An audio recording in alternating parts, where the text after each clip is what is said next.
Dr. Drew and Adam Carolla. Yeah. Phone number 1-800-LOVE-191. Fax number 310-854-4455. I'm Adam Carolla. That is Dr. Drew. Dr. Drew is a board-certified physician and addiction medicine specialist. Did you just punch the mic? No, I just moved it. Oh, okay. I wasn't looking. I thought that would have been a new personal best for you. New indoor record. I think you've punched a mic faster outdoors, but that may have been wind-aided. I wonder if we can throw this thing around during the show. Maybe we can put a headset on. Chumbawamba will be in here.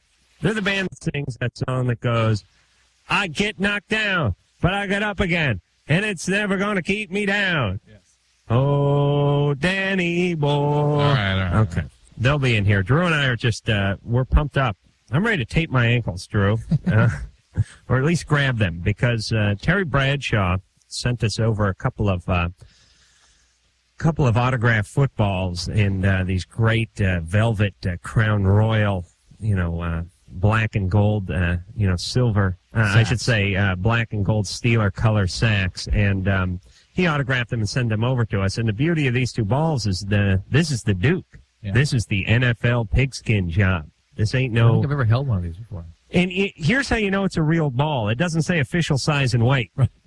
For some reason, anything that says official size and weight on it is way too light, way too small, and made out of canvas or something. Right. I don't quite know what that part of life is, where stuff that says official size and weight is not even close to official size and weight. Anything. It's not even representation of what they actually use. I think official something of the NBA just meant, Pepsi gave the NBA $250,000 and they made it their official whatever. Right. It's like the official endorsement for the Olympics. But the point is this is a real football. And here's this should be on my gay aptitude test. Just toss a real football to a guy. A real guy. Do you know what I'm saying, Drew? Your first instinct is to throw that thing. I don't care if you're in the Vatican. You tell the Pope to do like a post or down and out. You can tell people we just did? Yeah, I just threw the ball through a sliding door inside the Loveline studio. My first one hit the rafter. Hit the rafter. Actually, it was a truss that was up on the ceiling. And then we went out in the parking lot and aired it out a little bit. Sent Drew deep and then horribly underthrew him. And now we both hurt. We may not be able to do the show tomorrow. Throw out both shoulders. That is pathetic, isn't it? But the point is we're reliving our childhood again. I like that, Drew. We got to keep a ball here. Hey, that's great. I'll tell you what. I got the same ball at home that's not autographed. Bring it. I will bring it in. I've never held a ball like this. Great. And start wearing sneakers. Don't wear those gay loafers you wear, those topsiders you wear. Start running some patterns out in the parking lot. As a matter of fact, you get here about 3 hours early, so we got some sunlight. I'll take an old truck tire, and I'll tie a piece of rope around it. We'll put it around our waist. We'll do some wind sprints. Improve our speed. All right. See if we can start working off the line. We're pathetic. Get engineer Mike to play a little DB. All right, so phone number for Loveline. Did I give that? All right, probably did. Chumbawamba will be in here, and where the hell are we? Drew, you're back from Vegas. Everything's kosher with you? Everything's fine, yeah. You win any money? Oh, no. No. Okay. I have anti-luck. Yeah, you do? Oh, yeah. Yeah. I can't leave anything in my life up to luck, because if I do, it goes the wrong way. With an uncanny probability. I had the office football pick'em pool this week. Tied with another guy. For last? No, for first. Oh. Going into this game. He had the Chiefs. I had the Chiefs. The Chiefs won. But you pick the combined total of the game in order to see, use it as a tiebreaker. My combined score I picked was 45 points. There were 23 points scored in the first half. So you're looking pretty good because 23 and 23 is 46, and you picked 45. Yeah. Not bad. Not a point scored in the second half by either team. Not 1 point, not so much as a safety, not a field goal. Not a point scored by either team in the entire second half. Geez, I wonder how many Monday Night Football games has there been in recent history where neither team scored a point in the second half. It's kind of unusual. It's pretty unusual. Yeah. So if you want to talk about luck, there you have it. All right. Debbie. Yes. You're 29. Yeah. I'm pregnant and 4 months, and the doctor told me that I'm not allowed to have oral sex. I can give it to my husband, but I'm not allowed to have it as being pregnant. I mean, I have no complications. My pregnancy's going fine, but I had heard that you can use like handy wrap or saran wrap for safe oral sex. Is he? He doesn't want the husband to have oral sex. Wouldn't it be bizarre if you had some sort of premature delivery while he was performing oral sex on you, and the baby actually just transferred to a different parent? Please. You know, where the husband swallowed it. All right, Mr. Sci-Fi. But it's just, I mean, because I found out like they said about the oral sex thing about the 3rd month along. And what is the reasoning for that? Are they worried about? Are they worried? Oral sex, and then plus, I know after you have a baby, you have to wait a while too. What is it they're worried about? The bacteria getting up there? Yeah, bacteria basically. Yeah. How about using a condom, and you cut the tip off, and then cut along the long axis. You make a sheet of latex. And let me just give a quick safety tip because this happened to me once. You got to take the condom off before you cut the tip off. Yes. Yeah. Oh, yes, yeah. Geez, I may have had a few beers, but boy, that was a huge mistake. Do you understand what I'm describing? A male condom? The regular? Just take a male condom, cut the tip off, right? And then you cut along. You just start at the base. There, just slit it. All right, let's pretend. Let's just pretend it's a sock. Right. Cut it where the toes go, and then slit it all the way up from the the shin, and open it up. Yeah, and then you can use that as the sheet of latex to protect But is that yourself. common practice to not allow oral sex? I could understand why they're recommending it, but no, it's to my understanding, it's not a real common recommendation. That's kind of cruel. I think it is. The biggest concern would be herpes, I would think. Too, well, Debbie, I've only been with my husband, and we've been together 9 years. No, but a lot of people have herpes in their mouth. Debbie, you're sexed up. And they can that's what happens. Listen to her. Hey, look, that's one of God's great jokes on humanity, is that women get more excited as the pregnancy goes along. And there's less you can do about it. I thought it was Carrot Top. Well, talk to the doctor about you doing with the condom or doing with some sort of latex barrier there, and I bet you they'll let you do it, okay? Okay. All right. Okay, bye. Oh, boy. Boy, she was sexed up. 9 years she's married to this guy and still going at it. Yeah, she's 4 or 5 months pregnant, though. Yeah, but that is not going to retrieve the love life or the sex life from the graveyard. It's just going to sort of enhance it. She sort of has an enthusiasm there that was obvious. I miss the word gusto. You know, there's a whole generation. You know what? I think it's We're going to throw that ball around during the next break, Drew. We're talking about the 70s football. There's a whole generation of kids out there who don't know the word gusto. Drew and I grew up with the word gusto. I like that. Laura? You're 25. What commercial was that? Was like Schlitz or something? But it was great because you'd have some guy going, for the gusto. You've got to go for all the gusto. Yeah. You only go around once. So because you only go around once, skip right over that. You got to reach for the gusto. Now it's like you no longer go for the gusto. It's yours. Yeah. Just take it. Yeah, the gusto's, you own the gusto. Yeah. Don't even lend out the gusto. Laura? Yeah. You haven't heard gusto in a while, have you? Yeah, I do. I hear it a lot. Oh, you do? Yeah, I use it all the time. Oh, really? Well, put gusto in a sentence for us, would you, Laura? Muchos gusto. That's muchos gusto. Well, I tried. Okay. Nothing I can do about it. Here's my question for you guys. Are you ready? Yeah. Okay. Hold on. Wait, hold on. Okay, go ahead. All right. About a week ago, my boyfriend goes to this bachelor party, and he comes home with no underwear. And 2 days after that, he ends up in the hospital with a swollen testicle. And, well, first he didn't want to tell me where the underwear went. He figured that I was overreacting and that it was no big deal. And then he says that, how do you, wait a minute, Laura? Yeah. How do you know he left with underwear? Because he wears underwear. All right, he wouldn't have admitted it. Exactly. Well, I saw it. That's why, like, every 5th time I leave the house, I leave without underwear on in case I ever get backed up into this corner. All right. But, so, anyways. Actually, I'm not wearing underwear. You're wishing to be backed up in this corner. I'm seriously. All right. All right. I was going to show you. All right. So he ends up in the hospital 2 days later with this swollen. I mean, it was really gross. But He said, he says that he thought it was twisted or something, but they did an ultrasound and that it wasn't. Okay. And next thing you know, they tell him that it's some kind of infection, probably. Right, like an epididymitis, something like that. Well, they didn't tell him what it was, so I'm just curious. He didn't tell you that they told him what it was anyway. Right, exactly. I'm sure they told him what it was. Well, they brought up STDs with him. Yes. First they said you haven't been paying for sex or something like that. And, right. So I'm just curious, do guys just get infections in the testicles for no reason? Or? Not the night after the bachelor party, but... Well, it's very suspicious. Well, this was a week later, right? Well, but it takes a while to get into the epididymis. And no, this was 2 days later, after the baptism. Epididymitis is a common complication of sexually transmitted disease, okay? What is it? It's the infection gets up the urethra, past the prostate, into the epididymis, into the testes, actually. It's a little cap. What is the epididymis? It's a little sort of processing center that sits on top of the testes. It sort of processes the sperm, gets it ready to go out and packaged for the semen. Okay. I'm trying to think. It would be like the foreman on a shipping yard or something.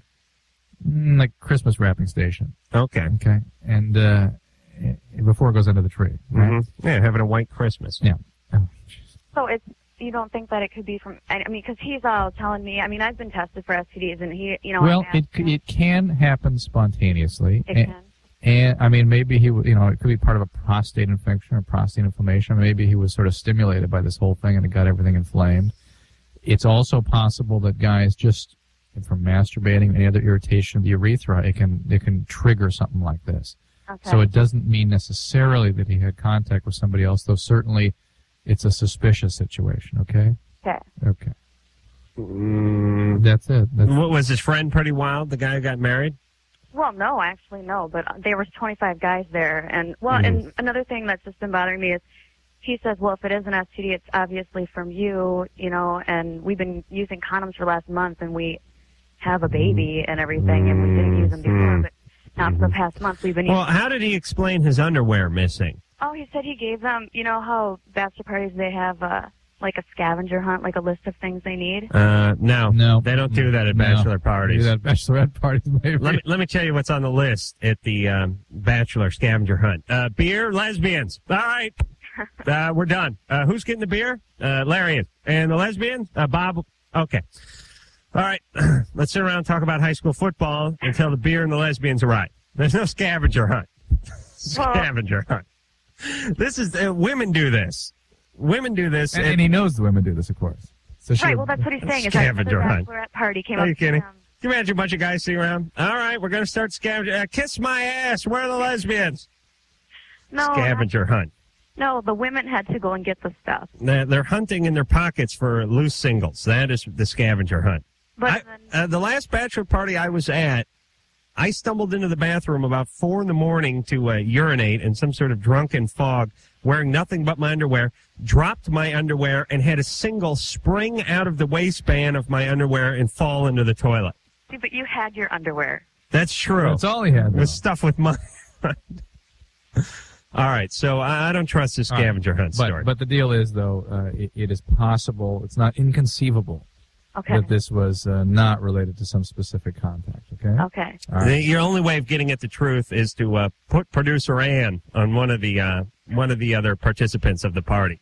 She'll get it out of him. Yeah, that's true. She'll work him. She'll work him like Muhammad Ali doing the rope-a-dope. Even the thought about... Have you been listening to this call? Yeah? It's a bachelor party call.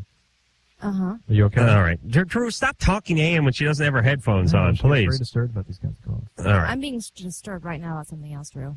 Oh, those yes, yeah. So. What's going on with that? You'll see. All right. Is there anything to eat in there? No? There's Chinese food. No, but I mean in the package? No. No. No pornography? No. All right, I'm not interested. All right. We got some sort of gift box with something scary in it. Todd, you're 16. Yeah, hey Adam, hey Drew. Hey. Todd. I had a question about genital piercings. Yeah. I was wondering, what can go wrong with that actual piercing? Well, a whole lot can go wrong. Uncontrolled bleeding, infection, scarring. It can be a mess.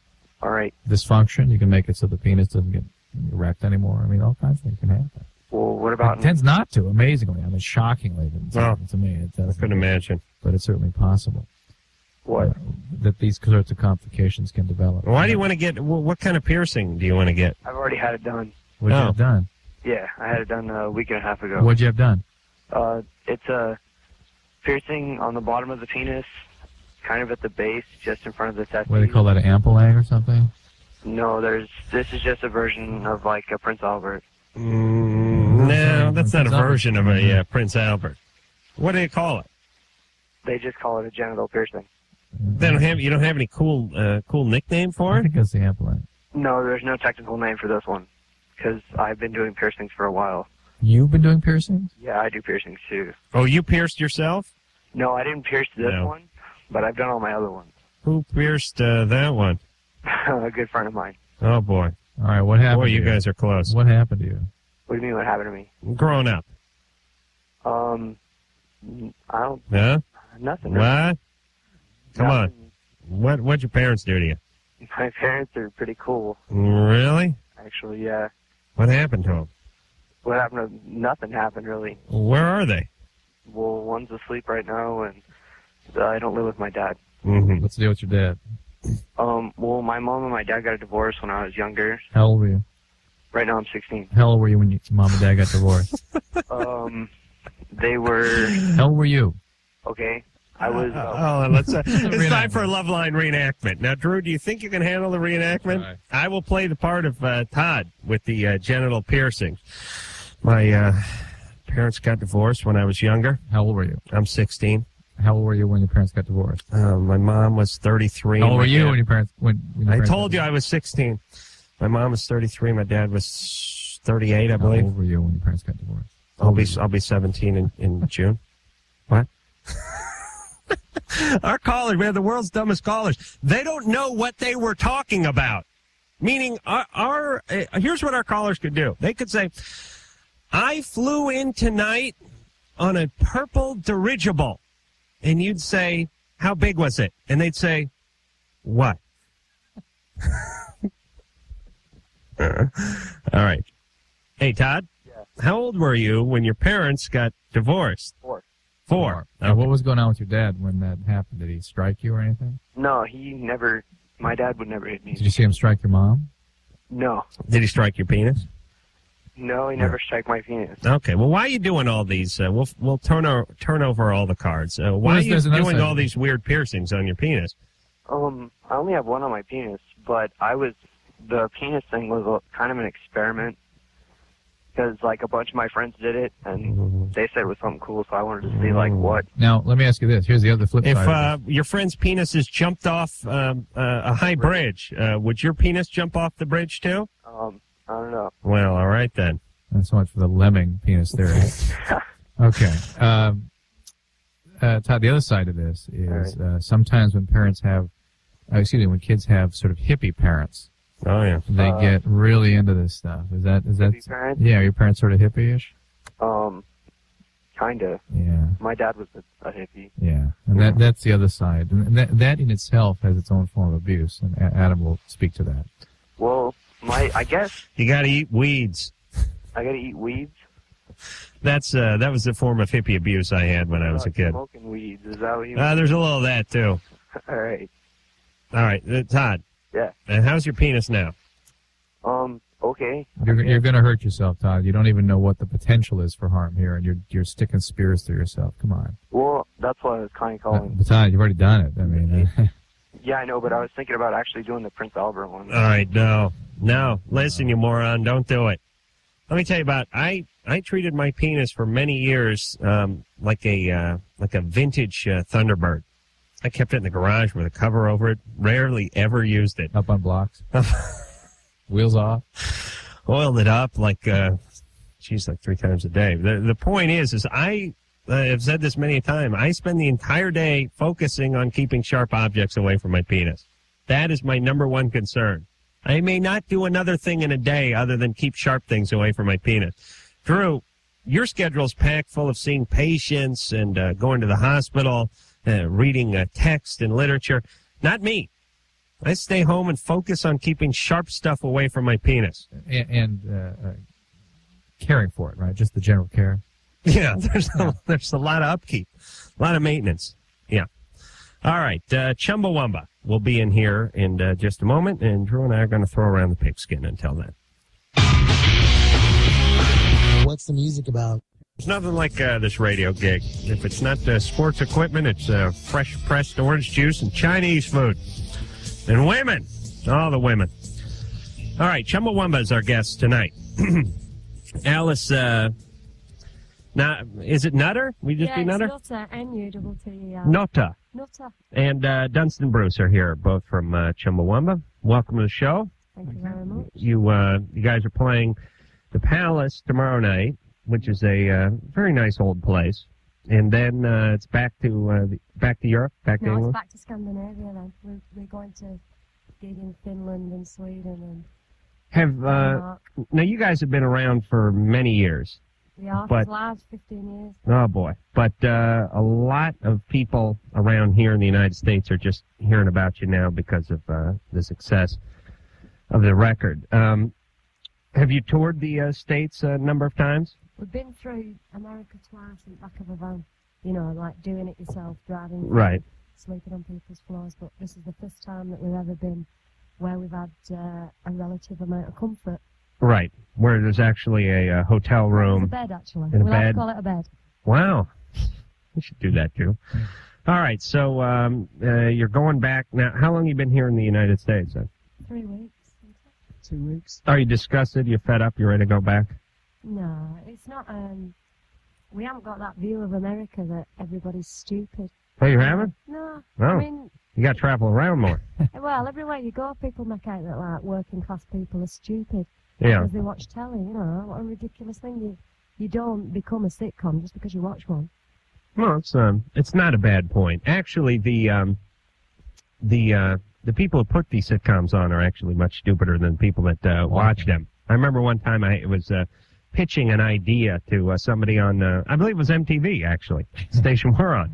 And I said, it was like a home improvement type show. Which is a really annoying show. Oh, it's a horrible show. But this had to do with building and that kind of stuff. Anyway, the woman said, our viewers are renters. They're not owners, so therefore they would have no interest in a show that had this as a topicality.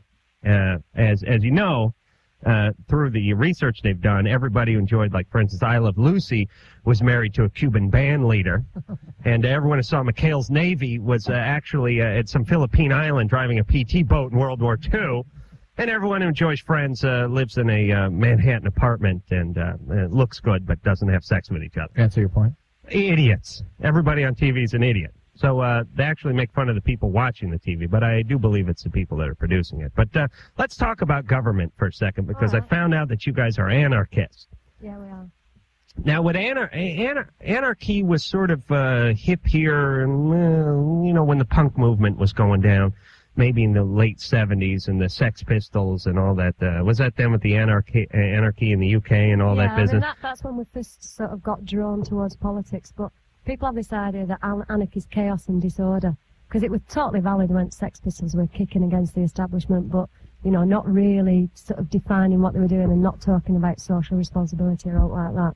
Right. See, as Americans, we think of anarchy as just a bunch of drunken soccer fans turning over cars and urinating through mail slots after. I'm sure all Americans don't. You might, but the rest of I speak for all Americans. No, we picture a bunch of guys and, with the big A on the back of the, looking like extras from Quadrophenia running around and kicking ass. Well, if it did look like extras from Quadrophenia, they'd look fairly cool. Well, that's true. All right, but that's what I'm saying. That's what we picture is stupid Americans who watch too much TV. That's what we think of anarchy. That's all we know of anarchy. That's what I'm saying. So why don't you tell us what anarchy is exactly? Well, we think that it's social responsibility, this idea that, if you look at Bill Clinton, would you trust Bill Clinton to plan your life for you? Because I won't trust Bill Clinton to plan my life for me. Any politician, at least in our form of government here, by the time they get to the point where they can hold any kind of notable office, they have taken so many bribes precisely. So right. surely you won't control your own life. And you know, that you have this idea. You're not rotten to your next door neighbours, are you? Most people are all right with the people that live next door. Yeah, that's true. Except for me. I hate my next door neighbours. But no, I take your point. You're right. You know, you live in a community and you do it without thinking about it. You're all right with people, not because Bill Clinton's telling you to be. Is that really anarchy, or is it just sort of decentralization of government to little communities? Well, it's a form of anarchy. It's decentralization to little communities, but as well as that, it's not having a leader within that community. It's having, like, shifting responsibility. So it's like a commune more. Yeah, so people aren't in power all the time, and that also that decisions are made in the community and the power shifts. Have you ever seen that film Land and Freedom? No. Oh, there's a brilliant bit. It's a great film about the Spanish Civil War in '36, and there's this great bit in it that's about all these workers discussing about the collectivization of the land. And it's just this great scene where they're just debating, you know, what are the pros and cons of how they should all work together and trying to come to a decision between themselves rather than there being one person there who just comes along and tells them what they've got to do and reaps all the profit from that.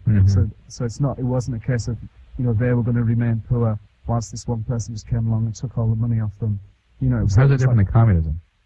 Well, a lot of people they don't drink as much. Yeah, I don't think. People think about Soviet communism. You know, communism in itself isn't a bad word, but it's got so many connotations of like totalitarians and greyness and crap lives, and you know, basically you get Stalinism instead of. Well, here's my problem with communism, and I know it's not anarchism, but when you remove the problem, if you look at the communist government, at least the Soviet Union or the former Soviet Union.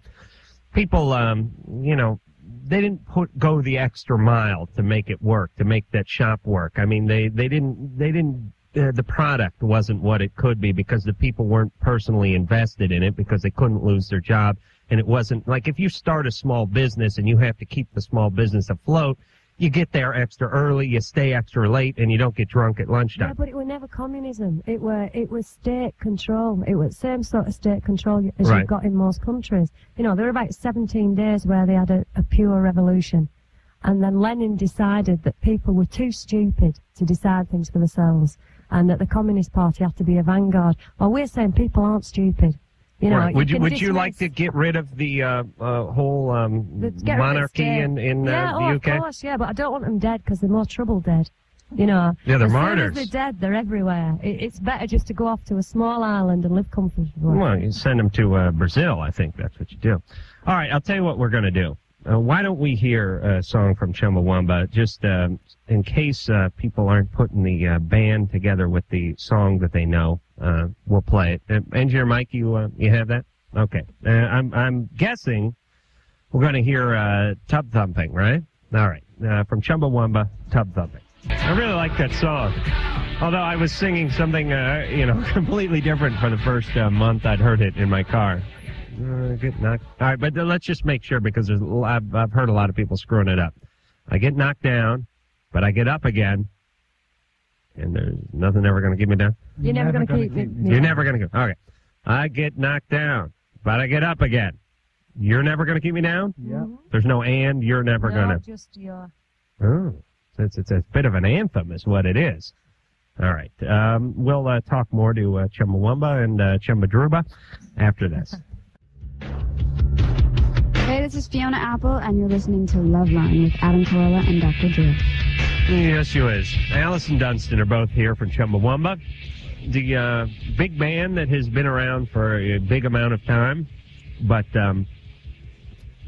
now hitting it big, which is, I know since you guys are anarchists, you know, actually give me the money that I'll put it to good use. But I know it wasn't you don't strike me as the kind of band that was looking to have a whole bunch of commercial success, but now you got it. We weren't looking for it, but we did actually want to be in people's houses. We wanted to be on karaoke machines and, you know, like... I'd love to see some... Played at family parties, because if you really think that, like, ideas influence people's lives and popular culture has a massive influence on your lives, because it has on ours. You know, punk rock changed the course of his lives. Right. Then, you know, you want to have a certain amount of influence on other people. And part of it is like pop music and exhilaration of it and enjoying being a band. But a lot of it is this idea that, you know, that the state as it is don't work. Capitalism don't work. people are like insecure and crapping on each other left, right and centre. And if you think there's other ideas that if people had access to them, they might be interested in them, then you try and get them in their houses. Right. All right. So on one hand, you don't want to become sellouts. On the other hand, you want a big audience. You want a lot of ears. With no guilt. You know, I think people think that that to be an anarchist, you've got to be some sort of pure creature. It's all about politics of denial. I don't do this, I don't do that. Well, you know, most working class people have done without their whole lives. They don't want more doing without. You know, everybody wants a better life. And at the moment, stuff ain't fair at all. So all we're saying is that we want something fairer. You know, we're not like going, poverty is great, embrace it, kids. Right. Now, I just want someone to pick up my garbage once in a while. That's really as much government as I need in my life. Rachel. Yeah. Hey, you're 19. Hi. What's going on? I just had a question. My dad used to do stuff to me when I was like 10, and I was just wondering how much it would affect my like relationships now. What did he do to you? He sexually abused me. For how long? About 2 years. And was he convicted of this? Did somebody find out about it? No. Does anybody know about it now? Yeah, I told people now, but I didn't say anything about it at the time. Is he still in your life? What? Is he still in your life? No. Why not? Yeah, I mean, I know why not, but is he, did he move somewhere out of state? Do you not talk to him? Well, no, he's still in the same state, but, I haven't seen him since, I only lived with him for 2 years. Your mom divorced him? Yeah, when I was like 2, and then, when I was about 10, she had us move in with them. Oh, boy. What's up with your mom? I don't know. Something's up with her, too, right? Yeah, I guess. She married a guy who was capable of doing this to his kids. Went back to him. Yeah. Boy. She an addict or anything? Mm-mm. No. All right, was she sexually abused when she was younger? Not to my knowledge. Did you ever ask her that? What? Sure, you don't ask your folks that. It's weird. Now, but it may be that she was abused when she was younger. You know, sorry, but can I butt in? You know, sure. Like she asked, what will it do to my relationships now? It seems really funny to me that you're like going, did your mother abuse you? Did you do this when she asked another question? Because to know exactly the extent to which it's going to impact on her relationship, you have to be able to assess exactly what the dynamics are in this family. And if the mother's an addict or schizophrenic or something, that may have more impact than the sexual abuse of the father. Any sexual abuse before the age of 12 is obviously going to have dramatic impact on your ability to conduct relationships and to achieve true intimacy in an open way. Well, we always get to it eventually anyway. We're just trying to I just draw don't a want little. to drag her out, you know. She's fine. Rachel, you're fine, aren't you? Yeah. I know. But look, you will. We forget how painful the show can be at times. We're very used to it. You're though tend to attract kind of abusive guys. That's what you'll do, right? Chaotic relationships. I don't. I've been with the same guy for about 3 years now. Great. We like fight a lot, but it's not like.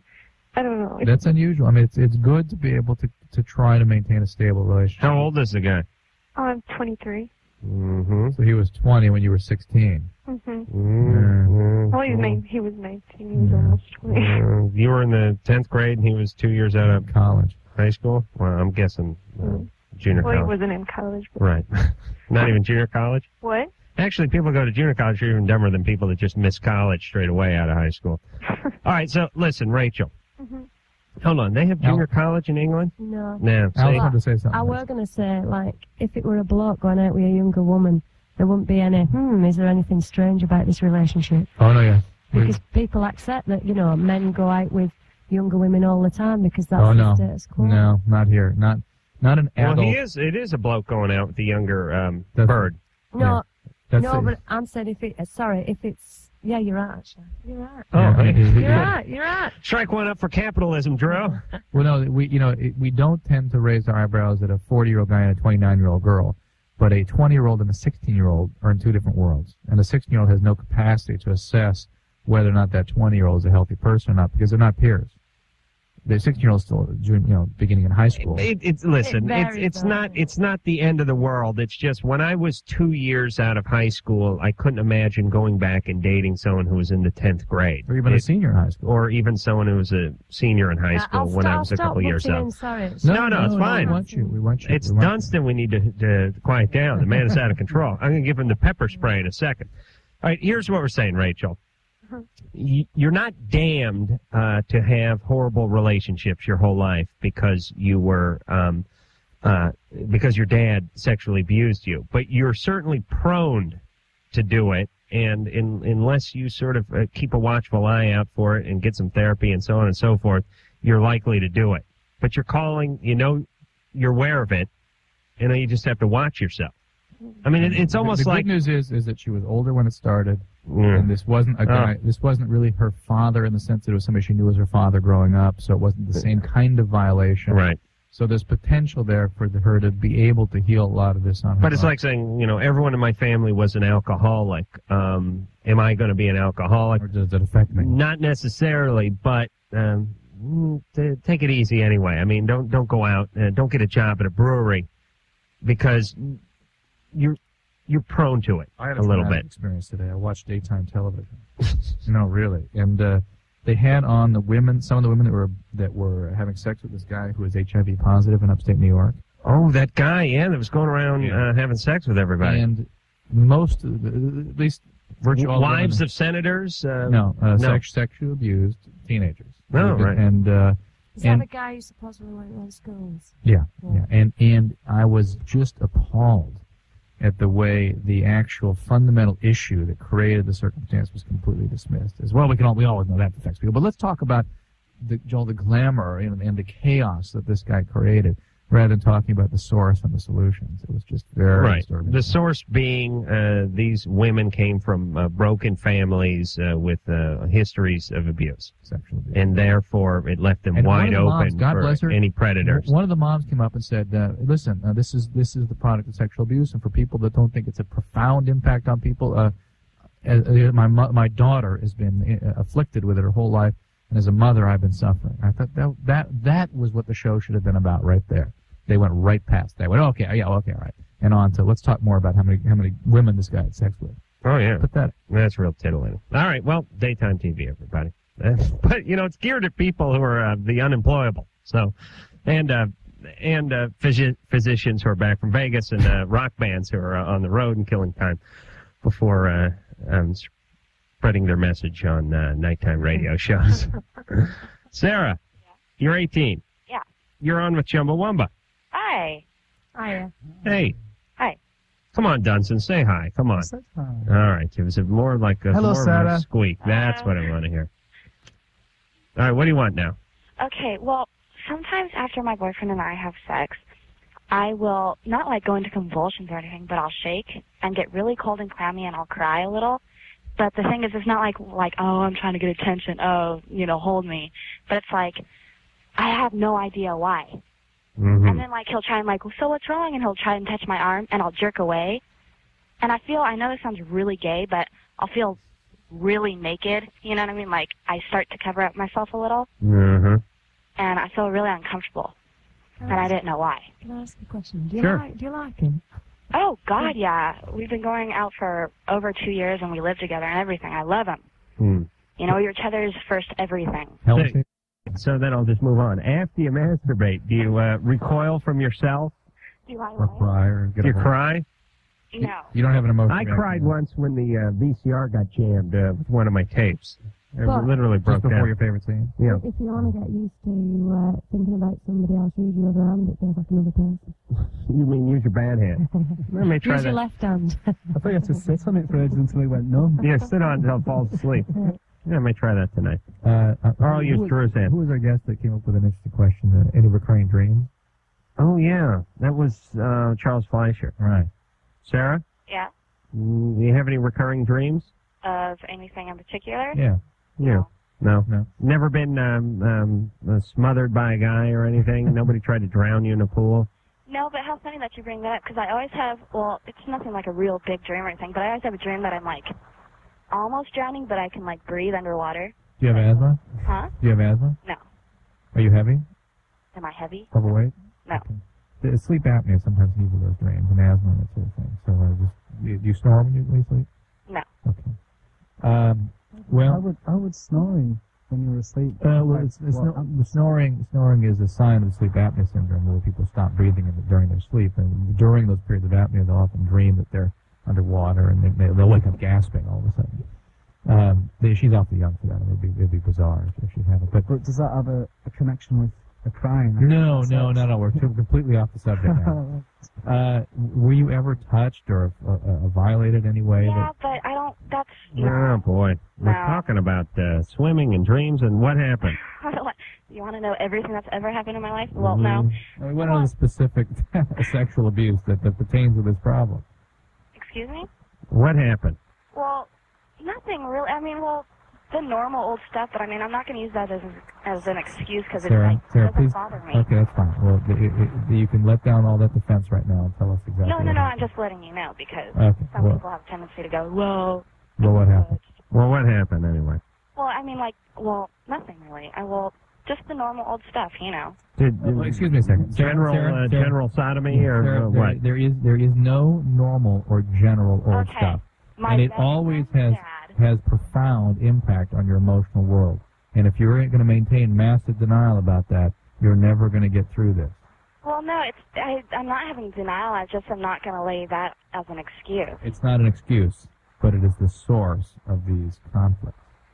Okay. And if you're and it's not uncommon for somebody 18 to be completely detached from their emotional world. I mean, a teenager, it's hard to really master these things. All right. Listen, we're running short on time. Sarah? Yeah. One of your dad's friends touched you, and a best friend's dad. No, it was my best friend's dad. Okay. And he sexually abused you or assaulted you or something? Yeah. How old were you? Probably like 10 or 11. How long did that go on for? Not long at all. Just it happened like a couple times. Okay. Well, that's probably why you recoil, though, after you make love. I mean, somewhere it affected a part of your emotional world that you're not directly in touch with. And you get in touch with it under the circumstances of the release and the biology and the intimacy of physical encounter. But I'd never... Well, it doesn't seem like it's ever affected me, though, you know what I mean? Well, luckily it's never bothered. It's not destroying your life, but you're calling about a specific problem, and it seems to stem from this incident. This is a polar bear. Okay. Right. Okay. Explain that when we get back. Okay. We'll be back to explain polar bears and Chumbawamba and everything else after this. Tub Thumper is the name of the Chumbawamba CD. It is out, and it will remain out. And you can find them Tuesday night. Is that tomorrow night? Yeah. Lose track. At the beautiful Palace. You ever played at the Palace before? No. Where did we play last time we were at? Jabberjaw. Place called Jabberjaw, a really small club. Yeah, Palace is considerably bigger. Yeah. I'm guessing. And very nice. It's going to look like a new establishment to you guys, but to people here from Los Angeles, it's historical. It's from, I believe, the 30s. Yeah. Is it like the Fillmore in San Francisco? It's probably. I mean, Jimi Hendrix and Janis Joplin didn't play there in the 60s. I don't believe, but they filmed a lot of movies there, and it has that old Hollywood Art Deco 20s. Yeah, it must have been something like that. It's a beautiful place. Yeah. So it's holds a lot of people, and it looks good holding the people. So so enjoy. Cheers, as we say here in the States. Polar bears. Oh, the polar bear theory. Yes. Well, I'll explain to Alice of Chumbawamba my polar bear theory.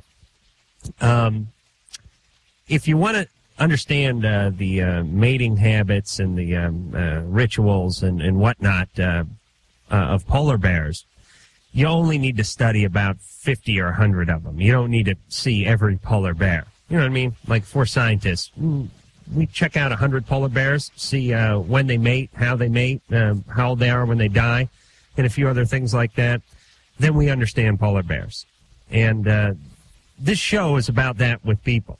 We get a lot of calls, a lot of people saying, you don't know my background or I'm different or so on and so forth. But we can tell, just like the scientists studying the polar bear, that if somebody's dad got on you a couple of times when you were 10 years old, and then you become intimate some years later with your boyfriend, and you're crying, it's because of that incident.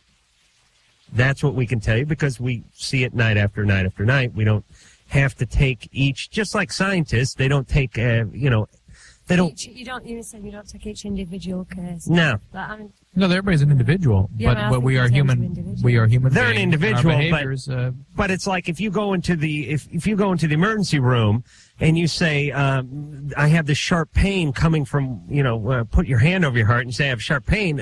It's not like we have to dissect you and find out what's under there. Oh, you've got a badge stuck in your chest. Right. No, but you know what I'm saying? It's the same thing. They go, okay, it's either angina or the guy's having a heart attack or something. He's pointing right at his heart. We know human beings, and we know that's where their heart is. And a polar bear, wherever their heart is wherever it would be. The difference is the behaviors are reproducible. What can be different is the meaning people make of it. That's what's unique, is what's happening inside each person's head in relation to these behaviors and these traumas. Jennifer? Yeah, hi. Hey. Hi, I'm 14. I have a question. I go to a girls' school, and it's it's from 9th to 12th grade, and we have to wear uniform as Catholic. And I had a friend. Now, save that uniform. Yeah. I'm just saying, later on, your husband's going to want to see you squeeze yourself into it. I hate it. Okay. But just save it, please. Okay. Well, not for now, but, you guys know what I'm saying. Later on. Yeah. Jennifer, what's going on? Okay, so I had this friend from 9 years from my old school, and we started school together, and she had an older brother. And he's in 11th grade. He's a junior this year, and we've always been friends and everything. And so this year we became really good friends. And she didn't like it. And she didn't have any other friends, really. And so she started all these rumors about me. That I was a bitch and a slut and all this other stuff. How sad. Yeah. How sad that's how she would react to somebody. It sounds like she's threatened. Like she's afraid she's going to lose you or something, and she's angry and feeling abandoned. Yeah, and it was really hard for me because, we were friends and everything, and I had told her a lot of stuff, and her parents were, best friends. Are you going to let the friendship go because of her? See, me and her brother, last week, kissed and stuff, and, I felt really bad and everything, but, she did all that stuff. Hold on a second, Jennifer. Let me just take this moment and say how refreshing it is to hear a 14-year-old calling the show. Talking about kissing. Not talking about having a meth lab in their basement or some problem stemming from genital herpes or turning tricks or scraping dad's drunken ass off the sofa before he feels me up kind of thing. These are like real teenage problems. It is so nice. This is the greatest problem we've heard all week, isn't it? Yeah, it's been 2 weeks since we've heard a real teenage problem. Oh, I'm glad I could give you a problem. Oh, boy. This is great. Your friends making fun of you. This is delightful, isn't it? It's got you stumped, that, hasn't it? Yeah, but it's so quaint, Painful for Jennifer, though. Yeah. And here's the deal. Which is more important to you right now, your best friend or your new boyfriend? She wasn't my best friend, but she doesn't have any other friends. How come? Okay, well, she acts like a guy, kind of. She was molested by someone, kind of, a long time ago. Right. I knew the story had to turn eventually. It couldn't just all be about... You were too? Oh, you were too? Oh, what is going on with this? When you were 12? Yeah, one of my parents' friends, he's 65 now. And what did he do to you? I don't really remember. I mean, I pretty much blocked it out. Jennifer, a year and a half ago. No, I'm 14. It was 2.5 years ago. Oh, excuse me. Okay. What happened? Well, I just remember I was swimming and he got me drunk somehow. I don't remember exactly. I think he gave me a drink or something. Oh my God. Yeah. It wasn't. So you were raped, really. It's more than the same. I don't know what happened. And I just told my parents. Hold on a second. I want to talk to Chumbawamba. Cancel the Palace show and head back for the UK tonight. Just leave tonight. What? Because there's about it's same stuff in the UK, isn't it? No, there's an 80% chance that one member of Chumbawamba will be raped. Yeah, well, tonight. we come from Burnley. It's got highest rate of incest and highest rate of drug abuse for Where a is time it? its size. Burnley. We were a lot. Oh, really? Yeah. So. Well, that's refreshing. So we're used to it. Where it's is it? in the north of England. Incest. You mean they don't have that on the sign when you drive in, though. Yeah, well, it's the only thing. Highest rate of incest, highest rate of drug abuse. Enjoy. Cheers. Come again. Oh, boy. All right, so, oh, boy, Jennifer. So, in January, because my counselor made me, because I was really upset. and I kind of started taking sleeping pills so I could sleep because I saw him again. Remember how quaint this call was 2 minutes ago? Really went down. All right. So you let's stay focused on the issue here. You understand that your friend, and it sounds like your friend is much more disturbed than you, and she was probably abused at a much younger age. Yeah. Right. And so for her, these sorts of abandonments are extremely traumatic and incites a tremendous amount of emotional chaos and anger and fury and rage. Mm-hmm. And she's acting that out now against you. And I don't think you can do much to stop that. I mean, people like that usually either keep you over-idealized or completely devalued. And you're sort of getting into this devaluing thing where she's trying to destroy you in some way. Now, about the boyfriend, the brother of your friend, I don't know that's such a great thing to be involved with. I mean, it's okay, I'm glad you like the guy and stuff, but it sounds like kind of a mess to be involved in all that. If you can possibly pull yourself away from that, please do. And your situation really was more of a rape and an assault at 12. I thank God it wasn't before that. Certainly it will affect you. Was it, say, a friend of her dad's? Yeah. Yeah. And she's in counseling now, and just kind of hang back from all this stuff, Jennifer. Stay out of the chaos. Just stay above it right now. Oh boy. What are you gonna say? I don't know. And I've said it a few times. I can't figure out that impulse, especially the one about having sex with your kids. That to me is the most alien impulse in the world. I mean, there's a lot of humanistic impulses I don't participate in, murder and whatnot, but I sort of understand them. Right. I understand where they come from, rage and certain, I understand a guy getting a little wood going for a good-looking 15-year-old. I'm not going to have sex with a 15-year-old, but I understand it, I don't condone it, but I understand it. But having sex with, like, your 9-year-old, your 4-year-old. Your 4-year-old. It's about power, though, isn't it? As you know, I'm sat here gobsmacked half the time saying inappropriate things because this is a situation that I'm not used to. You've not said go ahead. You've been just fine. But, it is about power, and if people, quite often, I think if people feel like they have no power in the world, then they take it out on somebody else. That's an interesting point. They screw them over. Because it's like the white trash bigotry thing, but it relates to sex as well.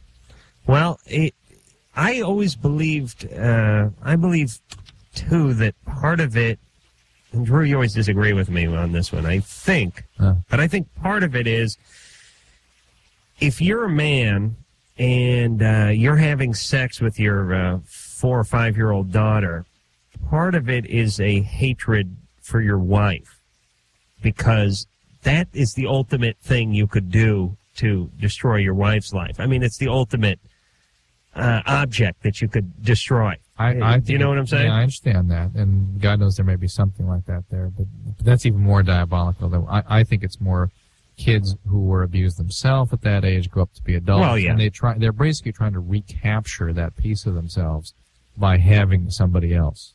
Right. They're trying to reenact it to get back into that and move it forward, move out of it, and they end up just reacting out the same thing all over again. Dan. What up? You're 17, Holmes. Yeah. You're on with the Chumbawamba. Yeah, Drew and Adam, you're both the man. Yeah, I gotta smoke less pot. Smoking a lot of weed, Dan? Nope, just tired. Hey, do they smoke a lot of pot in England? Yeah. Where do they get it? Can they grow they grow it in basements and stuff? They grow it in Holland. Oh, they grow it in Holland. A lot of it comes from Turkey. And Holland's not exactly the most arid region. Morocco. Yeah. Okay. It just seems like, here we grow it stateside,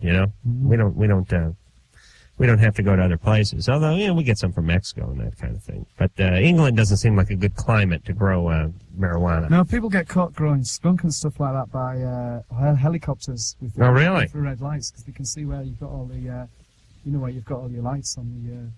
You mean in your basement or in your attic? Oh, you mean like grow lights? Yeah. Yeah, Well, that's diabolical. Yeah. I don't think we even do that. Oh yeah. Oh no, there's a whole thing about how they detect underground stuff.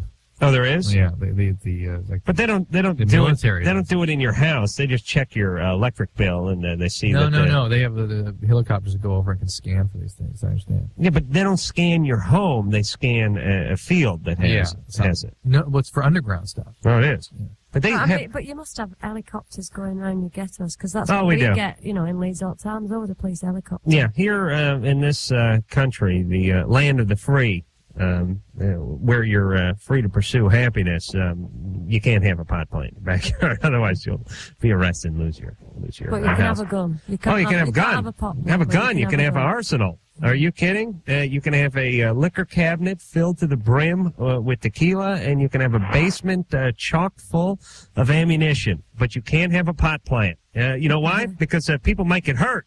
It might go off and shoot. Oh, sure, the booze and the guns. That's a time-tested safety. I mean, look, the safety record of handguns in this country is you can't argue with those kinds of numbers. We've never had an incident. You get a lot of accidents from falling pot plants, though, don't you? If you walk under a shelf and it hits you on top of the head. Well, let me give you a scenario. Right. Guy gets stoned and dozes off on the sofa. And then where is he? Asleep. It's asleep, yeah, but people are...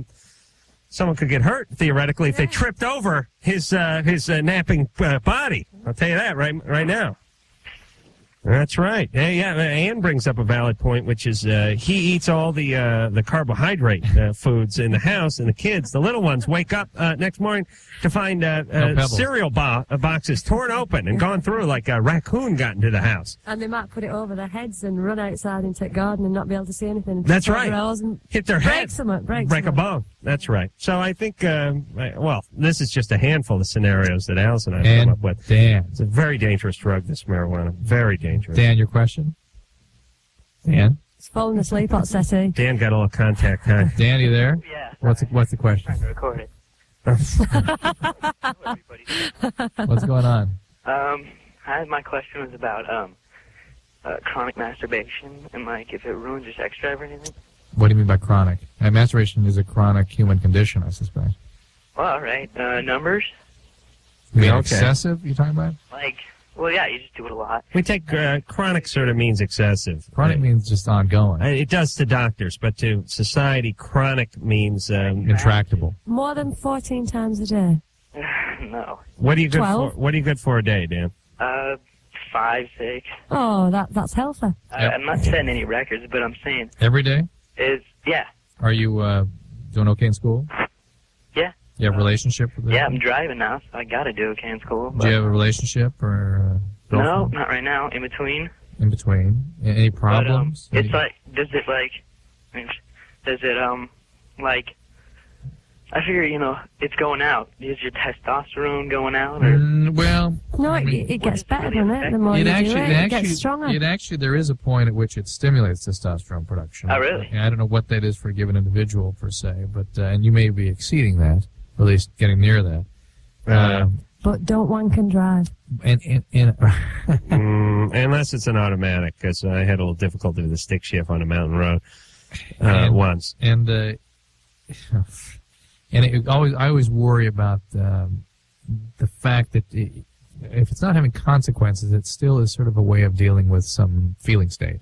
And it's usually a way of avoiding something. It's a way of avoiding depression or a way of avoiding some unpleasant feelings. God, really? I always thought it was just a way of getting pleasure. Well, excessive. If you really is... But is 5 or 6 times excessive? I mean, 3 times in the morning with an hangover is normal, I would have thought. Wow, Alice. Really? Well, I mean, so I've been told. Uh-oh. No, I'm serious. Is it excessive?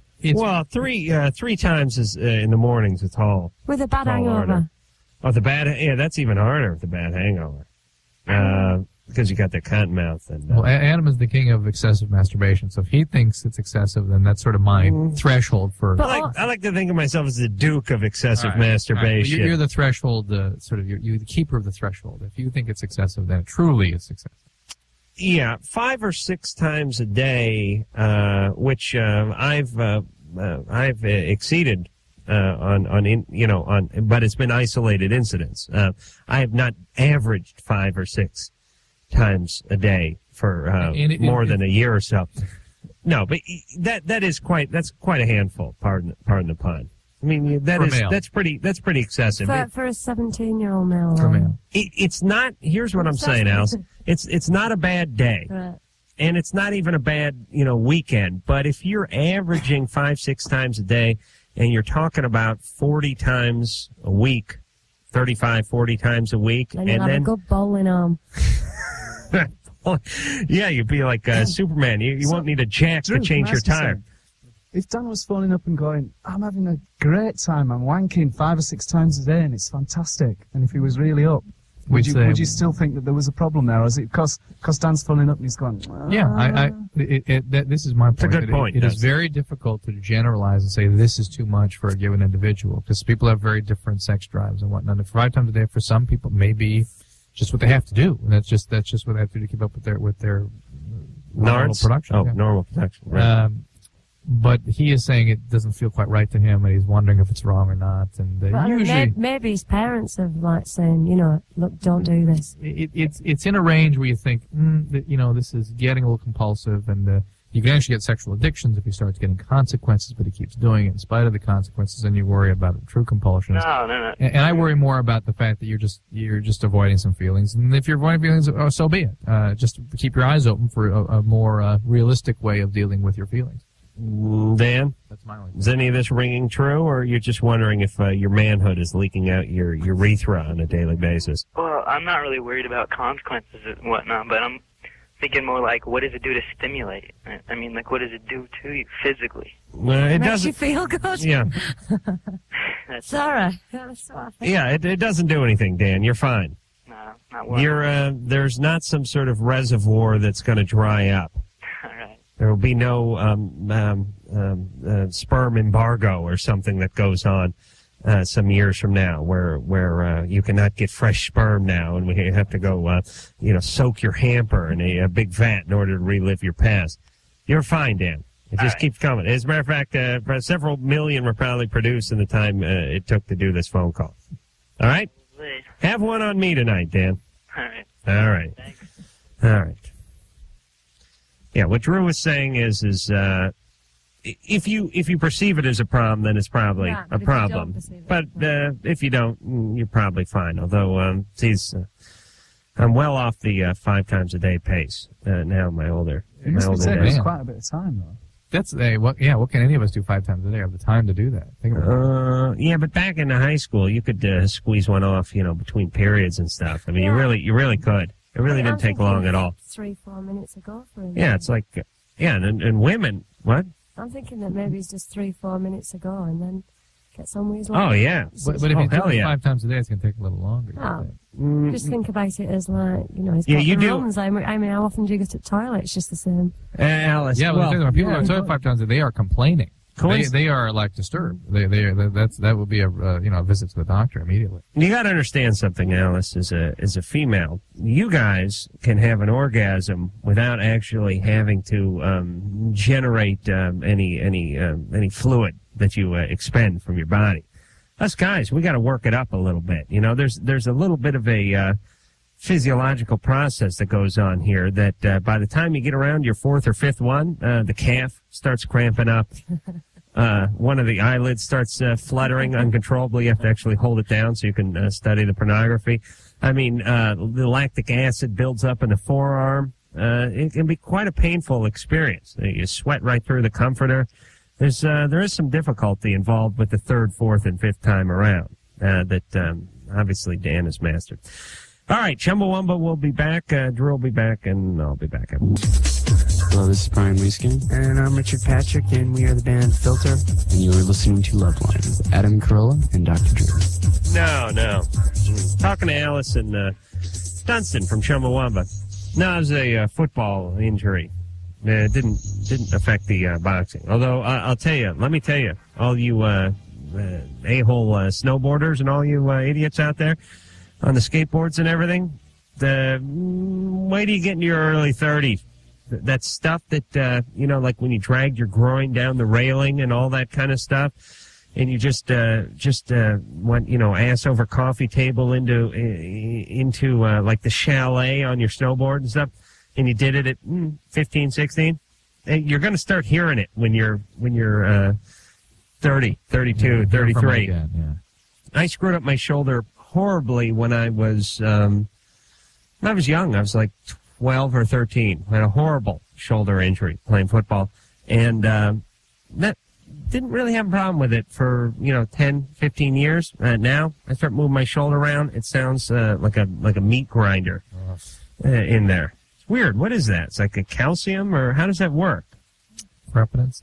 I think it's basically inflamed tendons all around each other. But how is it, from age 12 to age 28, no problem. And then it starts creeping up. You're probably getting arthritis in the joint. Boy. All right, Drew, please. Which is typical of dislocation. Take the rest of the show off and go work on some sort of medical breakthrough. I don't want to be in pain. All right, where are we? Phone number for Loveline, 1-800-LVE-191. Chad.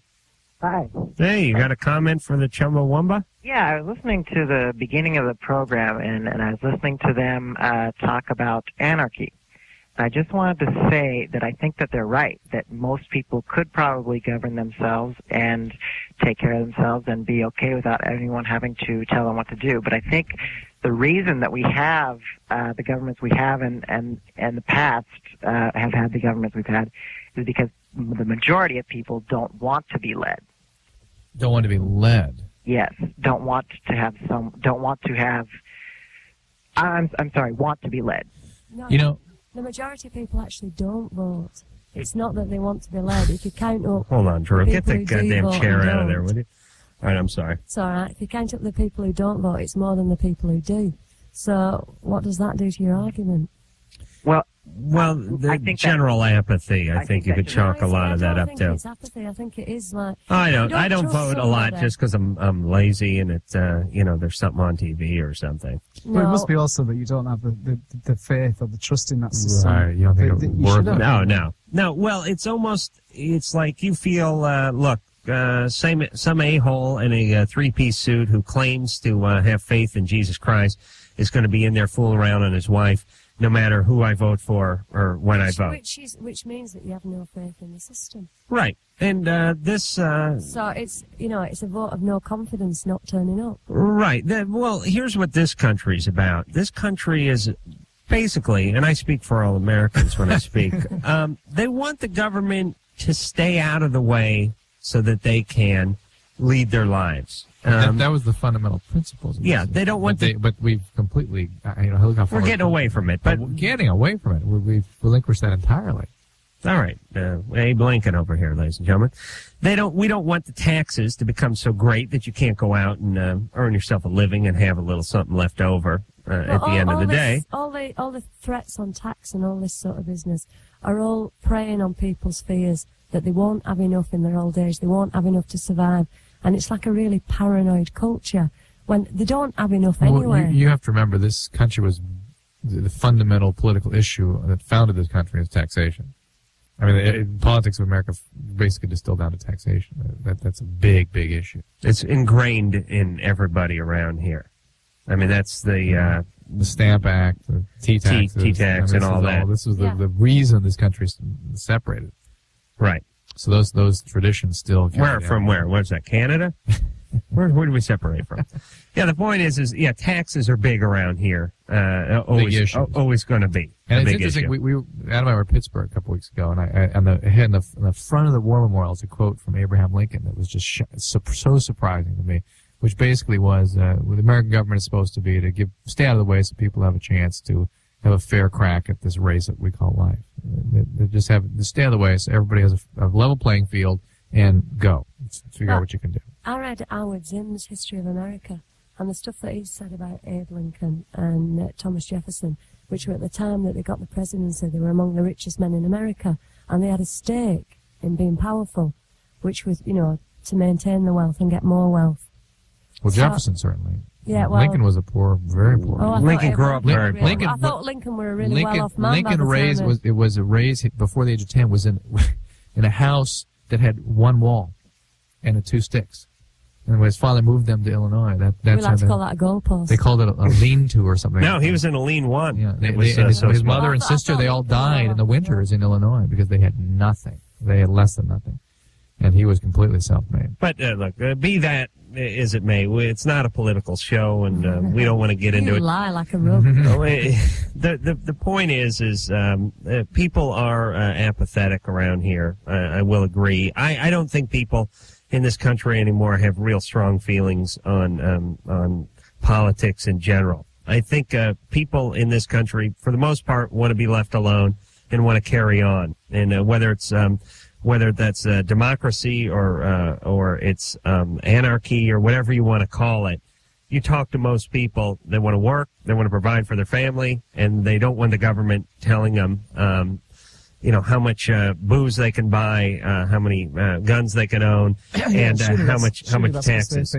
Most people think that they're quite capable of running their own lives. Right. That's what it is. They want the government. That's just what we think. Right. Well, they want the government to work on infrastructure. They want them to keep the roads going and the trains going, and they want the government to provide a military so that we're not overtaken. People don't want 7% of the population to own, 85% of what there is in the world. They want it to be equally shared out. No, but see, in this country is based around a little more of you got to go in there and fight so you can be one of the 7%. Is basically what this country is about. I mean, this country doesn't say. Yeah, that's because it's in the 7%'s interest to promote that idea. Yeah, it's like saying anybody can get ahead, which isn't true. People keep saying to us that, it proves that you've been around 15 years. It proves that if you work hard enough, it'll happen, and that's bullshit. It's not. If you work hard enough, most of the time, you get nothing. Let me explain one thing about this country. We have this thing called the FCC. They frown on the BS word. That's all right. I understand. The beauty of Loveline is it's like we're having a discussion in someone's living room. And illy conceived living room, albeit, but still a living room. And we get in a frank discussion. I'm telling you, and I haven't checked around, but this is my gut feeling. You can do what you want in this country. It's not, some people have an advantage. Some people have money. Some people have education. And some people have upbringing and stuff that lends them an advantage. For some people, it's the color of their skin. For some people, it's fat people are at a disadvantage in this country. People don't date them as much. They don't hire them as quickly, so on and so forth. There's many disadvantages. But still, be that as it may, you can have success in this country, and not as easy as others, but you can. Holding up a few examples as you find a few people. No, most people that are successful. That's not proof of the fact that everybody can do it. Most people that are successful in this country come from all of the great industrialists come from real humble immigrant type beginnings. I mean, coming to this country with nothing. Industrialist successful. Yeah, but for every one industrialist that's name's been engraved in history, there's millions and millions of ordinary workers who never had that opportunity. And who've died penniless and have worked just as hard. Yeah. Right, but they didn't work as smart, or they didn't do something maybe right. They did work as smart, but maybe they weren't as ruthless. The idea is if to succeed and to become rich requires you to be ruthless and to treat other people like rubbish and for other people's lives to be awful, because they need to work for you for a pittance for you to get rich. That is not my idea of success. Right. Well, listen, and indentured servitude or slavery is not, or exploitation of workers is not what we're talking about. I'm talking about. That is America. That is any capitalist system. Well, okay. What about who's the Apple computer guy? Jobs or who? Gates is on that. Right. All right. Bill Gates. He has. What's he doing? He creates a lot of jobs. He makes a ton of money. Makes a product. That's it. I mean, that's just capitalist. But I mean, But that doesn't mean it's right. Well, it doesn't mean it's wrong either. Does it? Listen, here's before we'll just move on. But here's what I want to say. Here's what I'm going to say. And all these conversations end this way. Capitalism may not be the world's greatest. I think it's better than anarchy. I think it's better than communism. I think it's better than socialism. And there's flaws in every government and in every system because there are people in it, and people are flawed a lot of the time. It's a ruthless ideology. Why is it better than something that isn't ruthless?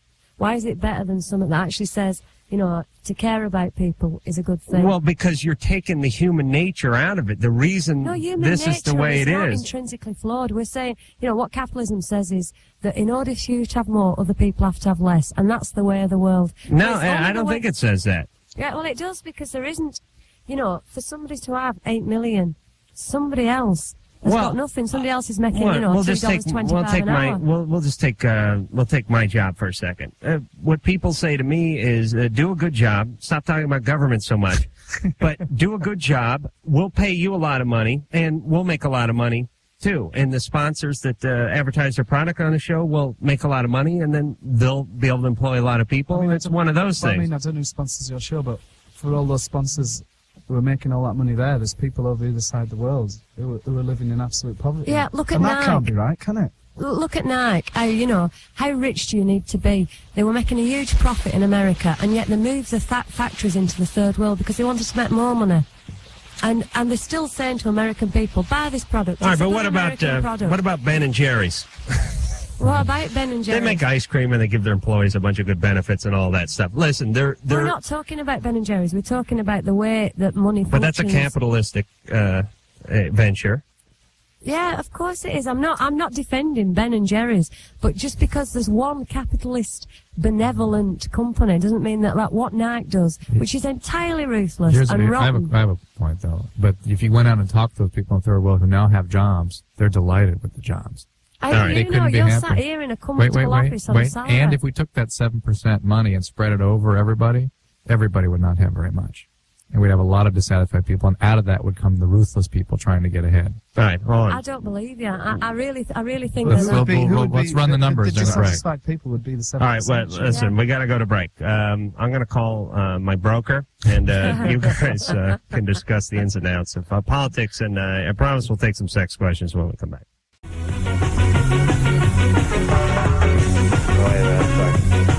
Hey, it's Loveline. It's the McLaughlin Report. Alice and Dunstan from Chumbawamba are here, and we're getting into politics all through the commercial there, but we will not bore you with any more political talk. We'll move forward and take some phone calls. Ann said to take the line, too, because they've been on hold for 112 minutes. Todd? Yeah. Hey, you're 27. You're finally on Loveline. Oh, I feel like I'm about 28 now, but how's it going, guys? Good. My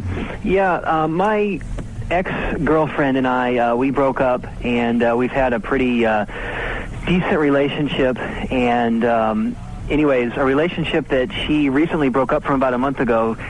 She now finds out that she's pregnant, and she just called me for advice because, we have a friendly relationship, and I don't know what to tell her. My only question is there any sort of physical problems with having an abortion as far as being able to get pregnant or to have a kid later in life? This is her first abortion? No. She's had other abortions? Yes. Theoretically, the more abortions you have, the higher the risk of complication, although the complication rate is really quite low in proper hands. So one of the complications could be, or amongst the complications, could be impact on fertility. Mm-hmm. But that would be unlikely. Okay, so shouldn't really be a problem? That's not really the issue. Okay. My second problem with this is she was all ready to probably keep it. Mm-hmm. And then she talked to the father who convinced her that it would be better for everybody for her to get rid of it. Personally, I don't care what she does as long as it's her decision because she's the one that's going to have to live with it. This is your ex-girlfriend? Yeah, just my friend. I mean, the ex part doesn't even matter. It's just a friend of mine. Okay. This is kind of an issue that's up to her to decide, really. I mean, that's my whole point. And if she's letting someone else help her out, because it's better for everyone involved, shouldn't it be? Maybe she's looking for an excuse to have the abortion. Maybe. Todd, but it seems a little... I know she's your friend and everything, but I don't know, this part of it seems a little peculiar. That you're sort of questioning her judgment and his manipulation and so on and so forth. I just want to make sure that this decision she makes is one that she's going to be able to live with. Well, and whichever way it turns out. Well, how are you going to do that? What are you going to do? How are you going to impose that on her? You're going to make the decision for her just the way the other guy was trying to do. No, you're missing what I'm trying to say. All right. Well, maybe we're being a-holes, but all I'm saying is she's how old? She's 26. Okay. And she's not, high on drugs or anything like that? No, so all you can do... she's very level-headed. All right. So she'll weigh her options and then and do a little soul-searching and decide whether she wants to have an abortion or not. Express your support and that you wish it be something that is really her decision. I just be there, for a sounding board. Well, what do you want? I don't know. That's, I guess, why I'm calling. I'm not sure what my role in this. No one's ever confronted me with something like this. Be supportive. Be available. Just be available. Don't be a sounding board. Don't be anything. Just be available. All right. Okay, and support her. Make it clear that you're concerned about her being affected by other people, and that you hope this is truly her decision, and that she's clear about it, and you're available to support her. Okay. Okay? All right, thanks. All right. That's an interesting relationship. Mark? Yeah. You're 27. Yes, sir. You're on with Chumbawamba. What's oh, great. My problem is I've been with my girlfriend for 4 years, and she recently went out and slept with somebody that I go to school with every day. And I had suspected it, so I went out and got my payback. Well, later I find out it was like a continuing thing, and... what was your payback? I went out and slept with somebody. Oh, you did? Yep. Jeez, I wish I could do that. How do you do that? You just go out and have sex with a stranger as payback? Well, no, I mean, I had been talking to this person for a while, but I would have never done it had she not. Mm-hmm. My question is, is there a chance the relationship can ever carry on, and how do I actually feel that I got payback? How do you feel? Yeah. Oh, I don't feel like I have, no. Elated? We understand. I don't know how you feel. Dunstan, do you know how he feels? I think he feels pretty pissed off about it. Still? Yeah, I don't think it solves anything for him, really. It doesn't change the fact that he's pissed off about the fact that... that she screwed around on him. Yeah. Did you tell her about the payback, Don? Oh, yeah. Oh, good. Well, that must have been a proud moment. What'd you do? Tell her to smell your finger or something, or did you just tell her? No, she came out and finally told me what I had suspected all along, and so I did the same. All right, you guys are meant for each other. You're 27. How old is she? 24. Well, first off, what are you still doing in college? Oh, I'm in trade school. What are you learning? Something to do with metal? Graphic arts. Oh, okay. All right. Thought for a second it had to do with welding or something. It's always a bad sign. Why is age always so important? Well, because these are, he's kind of on the cusp, but... He's behaving like a 17-year-old. You're doing this at 19, 20, that's one thing. You're doing it at 37. It's time to grow up a little bit. So that's why it's an issue in this case. Or you're 37 having sex with a 15-year-old. That was the other concern. Is she a teenager? Issue there. Mark, why do you guys want to be together, though? It doesn't sound like either one of you likes either one of you. No, I think we really do. I mean, we have a kid together. Oh, boy. Hey, listen. And we bought a house together. Listen, you whack off. You got a kid and you're going out and paying your concubine back? Paying mom back? Oh, that'll be a good story for the kid. Hey, sit on my knee there, Junior. Let me tell you about the time I got even with Mom. Oh. Please. You're a parent now. How old's your kid? 2.5. All right, stop acting like a kid. But so should the mom, frankly. No, yeah, her too. I mean, please. At least on behalf of the child. If you can't contain yourselves for one another, do it for the child, right? See, here's what we get pissed off about. Can this work? It has to. All right, well, it doesn't have to. I mean, sometimes it's not. It's worse having the two. Yes, it can. Here's what we get pissed off about. Their kid is potentially the one of the 14, 15-year-olds that we've been talking to all night, 10, 12 years from now. Because mom and dad are too busy having sex with other people and getting even with them, with mom and dad, screwing around and neglecting the kid. But if they in other split words, up, it doesn't necessarily mean the kid is going to be unhappy, because it's better to have sometimes, to be with somebody that you love. But the mom will pick somebody just like Mark. No, next she time might around. not. She might not. You don't know her. She might not. You can't. Oh, yes, we do. No, you don't. Oh, well, listen.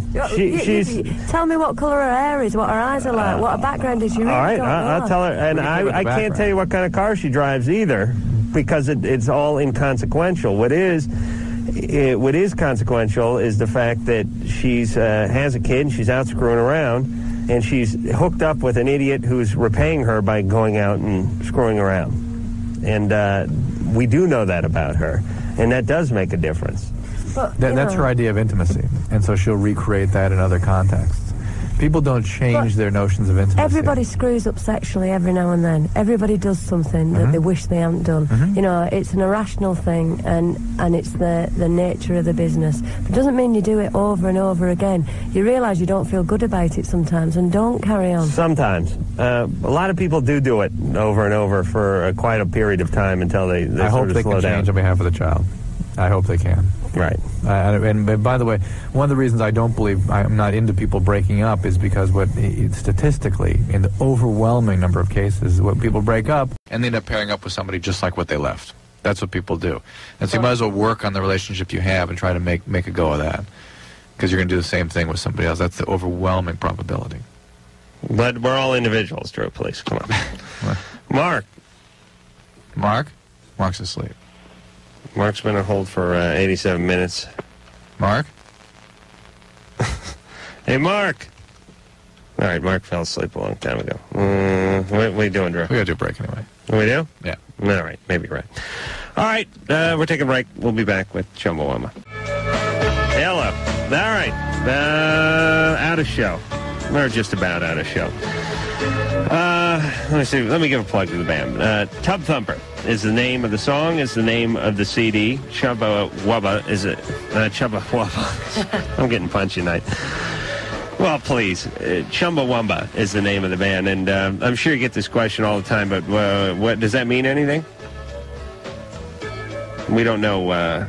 I'm looking at you, Dunstan. Did you come up with it? No, it doesn't really mean anything. Although somebody had a dream once where they went to some public toilets.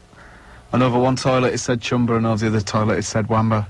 Oh, so that's where the name's... yeah, so it's sort of men and women thing. Oh, I see. The Chumbas. Yeah, Would it be the guys? You could dissect that, couldn't you? And it's all to do with your mum. Yeah. Ultimately, it all goes back to the womb. There was a really sort of oh yeah, I understand. Yeah, there were some nods going on here. How old were you? How old was your mum? All right, Chumbawamba, thank you very much for coming in. We do appreciate it. Tomorrow night, who the hell's on tomorrow night? Kennedy? Kennedy's on. MTV's Kennedy, and then the specials. Oh, no, wait a minute. We're having, who the hell are we having in, Ann? Loverboy. Loverboy. Yes. Turn me loose. The kid is hot tonight, working for the weekend. When? When it's over. Hot girls in love. When? Loving every minute of it. I don't know. This could be the night, huh? When? We're having them Wednesday. Okay. So you can relive your make-out 80s past, Drew, with Loverboy. All right. Anyway, thanks, Alice. Thanks, Dunstan. And until next time, this is Adam Carolla for Dr. Drew saying mahalo. This has been Loveline. The opinions expressed herein are certainly opinions, that's for sure. If you'd like a written transcript of today's program, you probably should have written it down yourself. And if you did, we'd like a copy. Loveline producer Ann Wilkins.